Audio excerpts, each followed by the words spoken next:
1.000 orang, ya. Apalagi kita lebih daripada 2 orang. Saya sangat yakin dan percaya Allah Maha Hadir.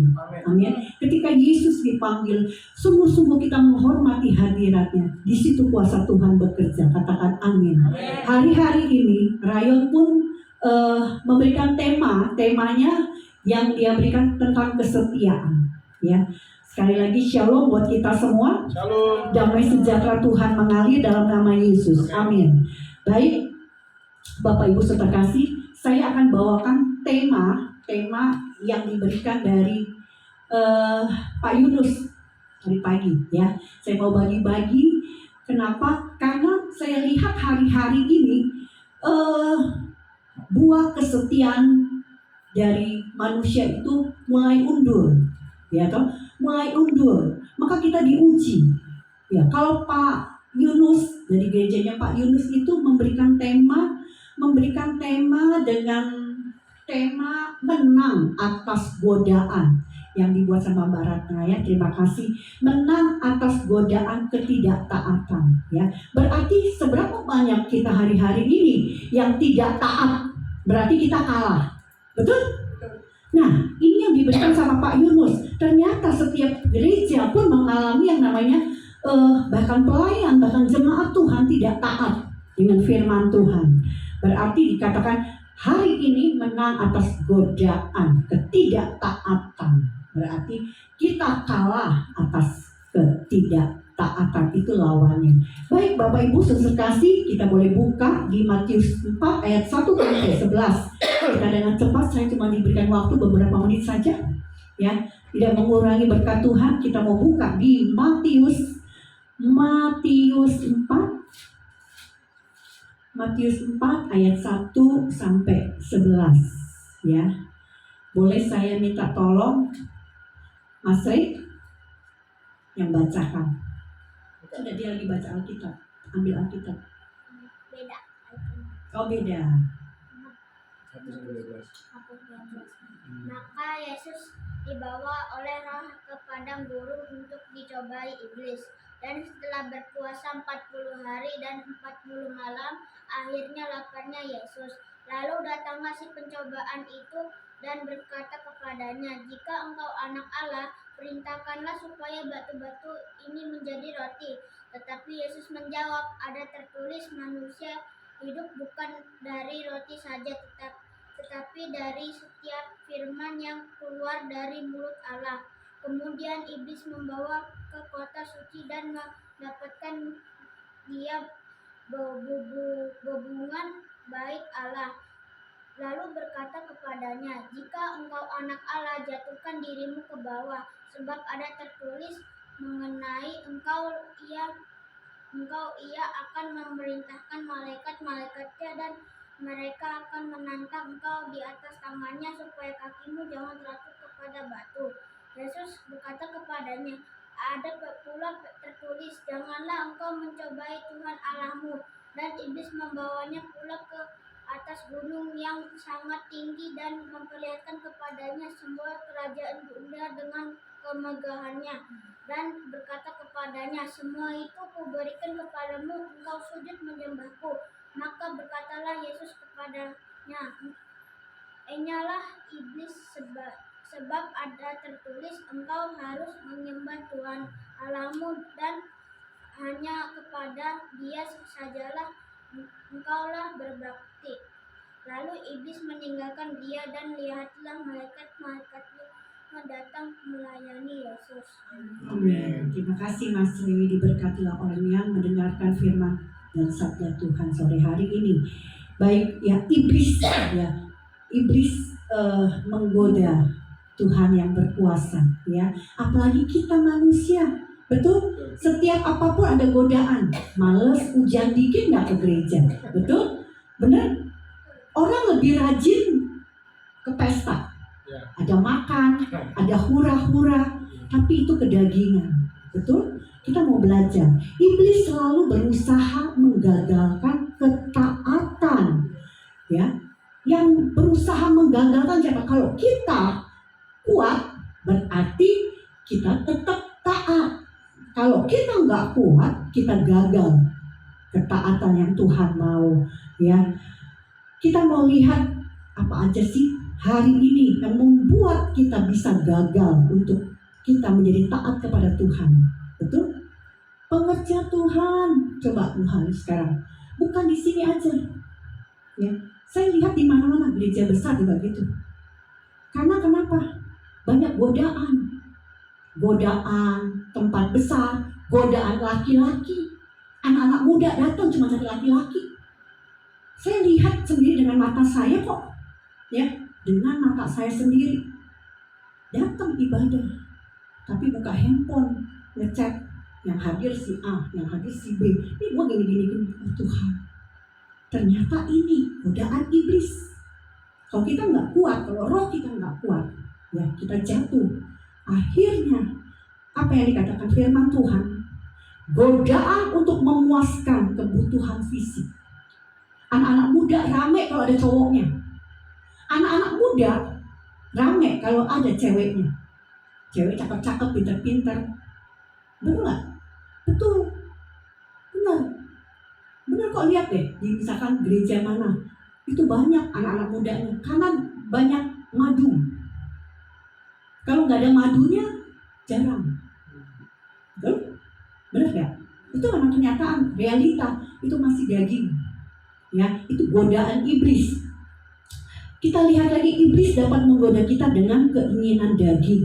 Ya, kita nggak usah baca lagi di Matius tadi dikatakan bahwa iblis menggoda Tuhan Yesus.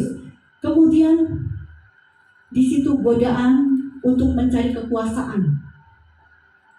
Ya, aduh, dia jadi kabit, dia WL, gua nggak dipakai lagi.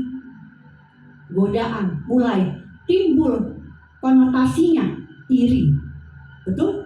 Oh, dia dipakai, dia ini mulai cari celah. Iblis mulai pakai kita kalau kita nggak ada ke Tuhan, mulai cari celah.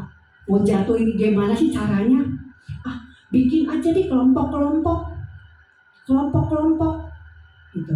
Kelompok-kelompok mau menjatuh orang. Kekuasaan, ya. Di organisasi salah satu yang saya ikut, ya, organisasi itu anak Tuhan, Chinese, mata sipit. Tetapi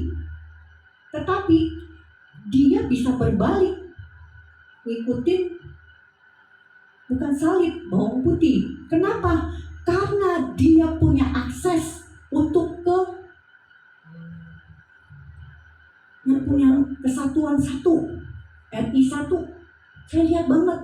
Terus dia mulai kirim sama saya. Saya lagi sama Menteri Agama. Saya lagi sama Pak Presiden. Wow, saya bilang gitu, keren ya Pak, orang Chinese loh. Gitu. Saya lihat hari-hari ini orang ya dengan goda-godaan kekuasaan bisa naik jabatan, betul? Menghalalkan banyak cara, memfitnah orang, mau cari sesuatu. Orang tua bisa difitnah sama anak-anak. Sekarang beda, bukan sesama, seumuran, tetapi anak-anak bisa memfitnah orang tua. Ini kenyataan, realita kehidupan. Iblis menggoda supaya kita nggak taat. Kemudian godaan untuk menguji kesabaran dan kepercayaan. Kalau hari-hari ini kita dalam keadaan kondisi ekonomi yang mulai merosot, ya, kita udah pelayanan Tuhan, kita udah ikut Tuhan dan sebagainya, kok seperti ini? Kita mulai diuji. Jesus, I believe or not. Ya, itu kalau kita tidak dipenuhi dengan Roh Kudus, maka kita hari-hari ini lihat, baru sakit bisul aja nggak ke gereja. Padahal Tuhan kasih berkat bisul itu supaya kita ngerasain, jangan dengar dari orang bisul kayak apa sih? Itu berkat loh, benar nggak? Kutil aja sebentar nggak ke gereja, panu nggak ke gereja, ya toh? Ya itulah, mau terima berkatnya tapi nggak mau thank you. Kan ada pepatah ini, terima kasih, berarti udah terima harus kita memberi kasih. Jangan kita cuma mau terima, kasihnya buat sendiri, egois. Itu tipuan iblis. Kesabaran, hari-hari ini kita udah gak sabar lagi, betul? Iblis menggoda kesabaran kita, betul? Makan lama dikit di restoran aja mulai ngoceh, betul? nggak dapat target udah mulai ngoceh, ya. Kita ngantri, ya ada yang nyelak, pasti ngamuk, benar nggak? Kesabaran diuji, kesabaran diuji. Pokoknya apapun hari-hari ini mulai semua godaan iblis melalui setiap apapun yang kita hadapi. Kemudian apalagi pengaruh lingkungan. Bapak Ibu saudara kasih, kalau kita punya lingkungan yang baik, di situ ada support system yang mensupport kita. Kalau kita udah melenceng nih, udah mulai sombong dikit nih, oh iya, ini ada yang negurin kita, nggak boleh seperti ini. Ih, kita tukang pemarah, ada yang negurin kita. Roh Kudus pakai orang itu untuk merubah kita. Jangan sampai kita jatuh karena tukang marah-marah, nggak sabar, betul? Kalau kita udah nggak sabar, kalau kita melihat diri kita nih, kalau kita menilai kita ini udah hebat, nggak perlu Tuhan lagi, sombong, betul? Itu godaan iblis. Akhir kita tidak taat. Kita dipanggil Tuhan untuk apa? Untuk menyembah Tuhan, betul? Kita udah tidak lagi menyembah Tuhan. Aku tidak bisa Tuhan, aku tidak mampu Tuhan, gitu. Aku tidak bisa seperti kau menyembah Tuhan. Tuhan tidak butuh suara yang bagus penuh dengan alunan, tetapi Tuhan mau hati, ya. Kemudian iblis menggunakan apa? Menggunakan kita fokus sama diri kita sendiri. Tadi saya sempat sharing sama Mbak Ratna, saya bersyukur dapat sesuatu. Oh, orang sana butuh kita. Seberapa banyak kalau orang itu tidak baik sama kita, kita tutup mata, betul? Benar nggak? Kalau dia bisa kasih baik buat saya, baru sekarang kita bisa dites nanti. Pulang ada tukang ngemis nih, seperti ini, kita lewat set. Ataukah kita turun memberkati orang yang minta tolong sama kita? Apa kita tutup mata, biarin aja lah, orang dia nggak bikin cuan aku kok? Atau kita gini, itu Tuhan minta saya menolong dia. Itu semua godaan iblis. Apakah kita fokus sama diri kita atau tidak, ya? Kemudian yang membuat kita itu nggak taat, iblis menggunakan kesulitan dan tantangan. Puji Tuhan, kita punya tim yang luar biasa, Pak Ishak, Mbak Ratna, ya, Cide, termasuk Mas Rey, ya. Saya sangat yakin dan percaya, sekalipun tantangan orang bilang gini, nggak ada orang tutup. Saya bilang, ketika Tuhan pujian tadi yang membuka, nggak ada yang dapat tutup. Nggak ada multimedia. Zaman Tuhan Yesus nggak ada multimedia, coy. Adanya firman Tuhan yang keluar dari mulut Tuhan Yesus, betul? Nggak ada musik dan sebagainya. Tuhan bisa kasih tangan kita untuk bertepuk tangan. Tuhan itu banyak cara, sekalipun kita kadang-kadang, aduh, kayaknya nggak mungkin deh, kayaknya ini nggak mungkin. Mau hujan tidak hujan, saya tetap setia dan taat sama Tuhan. Tuhan ajarkan seperti itu, ya. Jadi kesulitan atau tantangan tidak mengurangi berkat Tuhan untuk kita tetap taat kepada Tuhan. Amin. Nah, Bapak Ibu saudara kasih, kita mau lihat strategi untuk menang melawan godaan, ya. Strategi, otomatis setiap yang namanya peperangan harus ada strategi, betul? Ketika pertama, ya, yang pertama adalah kenali kelemahan diri kita dan siapkan strategi untuk menghindari godaan supaya kita nggak taat, betul? Nah, Bapak Ibu saudara kasih, yang pertama itu adalah kelemahan kurang disiplin diri, betul? Mau jadi hamba Tuhan, tetapi tidak mau ikuti aturan, tapi kita nggak mau disiplin, betul? Benar nggak? Benar nggak? Itu di sini nggak ada, tapi di sana luar sana banyak, di sini disiplin, ya. Godaannya untuk melakukan kebiasaan buruk seperti menunda-nunda pekerjaan, ya toh, menunda-nunda pekerjaan dan atau menghabiskan hal-hal yang tidak produktif. Nah, bagaimana strateginya supaya kita disiplin buat jadwal, ya. Puji Tuhan kita punya jadwal menara doa. Ada dong gereja jadwal menara doa. Sebelum ibadah kita ada doa dulu, ada WBI. Jangan lupa hari apa sih, Dik? Ya. Jadi segala sesuatunya kita ada jadwal. Nah, kayak Mbak Ratna buka oncok pagi ada jadwal kan, jawab belanja. Kalau nggak disiplin nggak belanja, mau masak apa coba? Mau masak apa? Makanya orang pesen bakso. Mau masak apa? Orang baksonya aja nggak itu, bangunnya jam 12 siang, orang udah belanja pagi-pagi, berkat hilang, betul? Nah itu. Nah strateginya kita perlu buat jadwal. Oh ya besok ngapain aja ya? Besok harus ngurus masre, harus ini, harus itu, harus ini. Semua, oh jam segini, betul? Nah, sama saya kalau misalkan saya ada jadwal, saya lihat dulu, bentrok nggak ya jadwal saya ya? Kalau bentrok, kita mulai koreksi diri, kita mulai terima jadwal, tapi kita bentrok semua berantakan, ya. Yang kedua, kelemahan yang membuat kita tidak menjadi taat adalah emosi yang tidak stabil. Betul? Seberapa banyak kita emosi? Apa emosinya? Emosinya kita apa? Ya, cemas, marah, sedih. Benar nggak? Oh Tuhan, oh seperti ini Tuhan, saya khawatir dan khawatir. Jangan kamu khawatir, burung di udara Tuhan pelihara. Apalagi kita ini umat kesayangannya.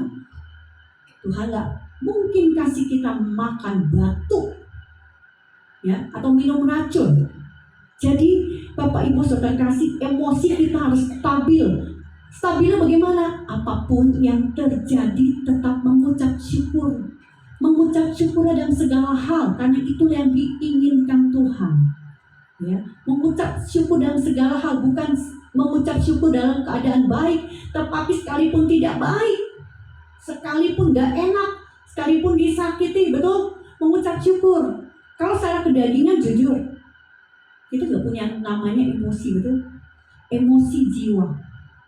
Kita juga bisa marah, kita juga bisa bertindak, betul? Orang masih manusia, tetapi Tuhan inginkan kita sebagai anak-anak Tuhan, kita harus punya emosi yang stabil. Kendalikan emosi kita. Strateginya apa? Praktekkan pengelolaan emosi dengan apa? Ya, meditasi. Ambil nafas, kita mulai tenang. Sekarang kalau orang emosi, kita mau ngomong apapun baik, tetap aja dibilang jelek, betul? Tetap dibilang jelek. Seringkali saya menghadapi seperti itu, saya cuma diam, ya sudahlah, biarlah Roh Kudus sendiri yang akan mengingatkan, betul? Lalu Ibu Saudara kasih, kemudian kita olahraga. Olahraga juga menjaga kita punya emosi. Olahraga lama-lama ngos-ngosan kan? Betul? Itu akan menstabilkan kita punya peredaran darah. Orang yang suka marah-marah, tidak punya emosinya tinggi, artinya kenceng dia punya saraf-saraf.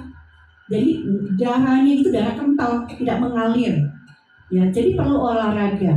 Atau berbicara dengan teman yang bisa dipercaya ketika emosi kita sedang gujlak-gujluk. Jangan kita cerita sama orang yang punya emosi 2 kali lipat daripada kita. Percuma. Ribut. Betul nggak? Yes.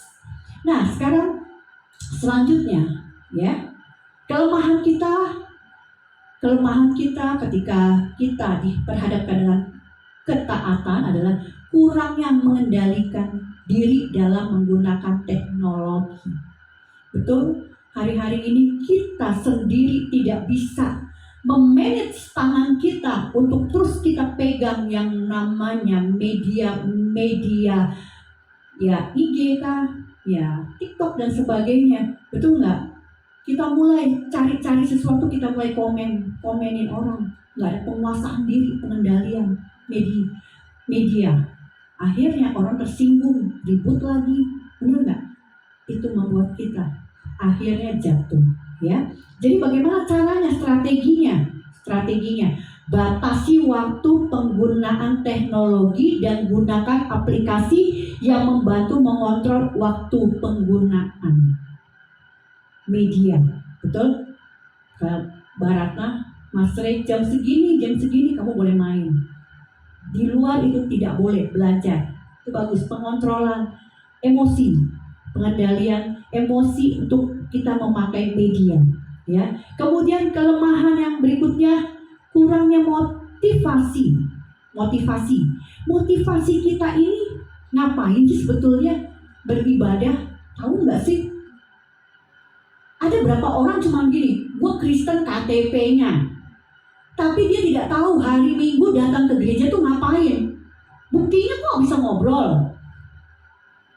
Buktinya asal-asalan. Kalau orang yang tahu motivasinya, karena dia bersyukur kalau Tuhan kasih nafas, kalau Tuhan kasih keluarga, kalau Tuhan kasih kesempatan datang sama Tuhan, jangan pernah tinggalkan ibadah-ibadah, karena ibadah itu mengandung janji.